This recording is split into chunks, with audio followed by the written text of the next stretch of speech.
Hello everybody, welcome back to my channel. Today we are finally covering the update that just dropped with all of the spell scrolls and all that stuff, as well as the last update that added the new summer season boss, Kurito, who I'm definitely saying his name wrong. Anyways, we're going to cover all the gear and all of that fun stuff, as well as Excalibur. Matter of fact, we're going to be starting with Excalibur right now. So Excalibur is a very awesome new sword that you can actually buy from the sword shop right in here for 300,000 gold. And what it does is give you a very awesome ability. Now what this ability does is make your basic attack do much more damage with this sword. And also it adds another bonus based on your magic level. So overall it does make your melee hit do a lot of damage. Now something very useful that you can use this skill for is farming a boss like Regulus. The reason why this is useful for Regulus is because there's not a lot of things that can give you damage buffs. So if you time stop and use this with Excalibur, you can get a lot of damage off on him. I don't think I'd be using this over something like the Giro Naginaga or maybe even Sakura, but it's still a very good sword for only being in the shop. You don't need to farm it at all. You can just buy it right off the bat, so it's very awesome. Now, another item that was just added to this game is going to be the Lion Shield, which you can wear at the same time as Excalibur. The Lion Shield is literally going to give you 800 health and is also going to give you 100 mana. Very good. The place you get this is going to be the Meliodas boss that is going to be spawned on the island right above me in fall. So this is also a very cool new item, and you can use both of these at the same time to become an ultimate melee damage powerhouse, and it is pretty cool.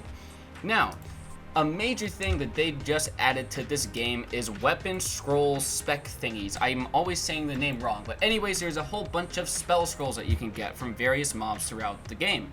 The way you put these on is you must put a sword in your right hand or use a two-handed sword that has no spec. It must have no ability. As you can see, it says equip spec. If I equip spec, it will open all of the sword specials that I have available to me. First spec is gonna be a fireball spec. The fireball spec is very bad in my opinion, but it is a level 1 spec. It is meant to be like something you get right away, and its cooldown is very fast, but then again, I don't think you really should go out of your way for this. Just get it if you want it for fun, or get it if you're just starting out the game. Overall, pretty weak. Now, the second one is known as Shadow Slice. You must have level 35 magic to use this one, and the place you get the Shadow Slice is going to be over here in the heights from these skeleton mobs right down here. These guys use Shadow Slice themselves, as you can see, and overall this one is definitely better than the first move. It does about 155 damage. You just have to be very precise with it. So it is a little bit of a nice added bonus to have on a basic sword with no specials. The third one we're going to talk about is known as the Paladin Flash. So the Paladin Flash is a little bit of a hike to get to. You must farm the Paladin boss, who is all the way in the back of the heights, all the way back in here. If you farm this Paladin guy all the way down here, you can have a chance to get this dropped, and overall, this is definitely a very solid special to have on a sword. It does a good amount of damage right in front of you. It's very quick, very spammable, cheap to use, and overall a good addition to your sword if it has no special. The last two specials are the hardest to get. They both come from Kurito over here, who spawns on the second day of summer. He is a huge pain to fight, but he does drop the last two spell scrolls, and they are very decent. First is Blue Flash. This is like a better version of the Paladin Flash in a way. It does pretty much the same thing. It does a bunch of damage right in front of you. It's like 300, I think. Very effective. I would actually recommend you go for this, because if you still don't have a sword that has a spec at this point, this could definitely be a good one to go for. Now the final one he drops is known as the Elucidator Slash. The Elucidator Slash is for level 90 attack and is actually a physical attack. It's very cool. It's a grab, and it actually lets you grab Regulus with this. So it is pretty cool to use with that, and it does like 750 damage. So out of all 5, it is easily the best. It does a ton of damage and is a very cool move because we don't really have a lot of grabbing style moves in this game. With that, that is the 5 new spell scrolls and everything that was added in the last update. Now it is time to go over the stuff added from 2 updates ago from Kurito. Anyways, let's go over his gear. First off, he drops a black dragon coat, which is very good. It does 800 HP, 500 mana for level 100 defense. To be honest, I still think the Starforge plate is a little bit better than that, but if you're going for maximum mana, definitely use the black dragon coat. Now, also, the Black Dragon pants are a thing. It requires level 100 defense, and it does the same stats of 800 HP and 500 mana. These are incredibly good. They're the best pants in the game now. They're better than Mystic Illusionist by a lot.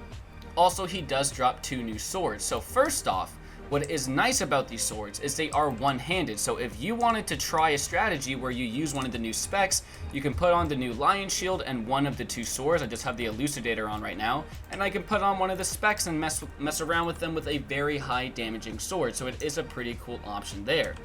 Anyways, if you have both the Elucidator and the Dark Repulsor on, you do get, of course, an ability. You get a Twin Sword ability like a couple other swords in the game. This ability does do a ton of damage. You can absolutely shred anything with it.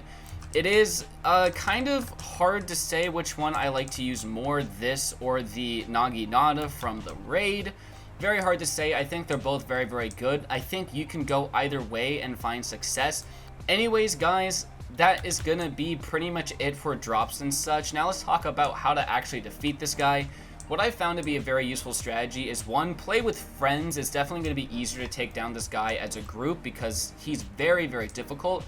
Or you can also just try the strategy where you get right up in his face. Now, if you're right up in his face, he tends to be a lot easier to defeat for whatever reason. I noticed you get grabbed less, and it's definitely better to get in his face and just go for it and eat a bunch of lobsters than to fly around. I noticed when I'm flying around and not just in his face spamming Tremor and Darkness, I end up dying a lot faster and don't feel like I'm doing as much damage. So it's kind of weird that you want to be up close and personal with this boss, but trust me, it does work. Anyways, guys, that is going to be it for the video going over the last 2 updates on this game. Let me know down below if there's anything I forgot. Also, huge thanks to the Beast as well for giving me all of the items to show off in this video. He is just an awesome game maker. And also, leave a like if you enjoyed, subscribe for more, and I'll see you all in the next one. Bye.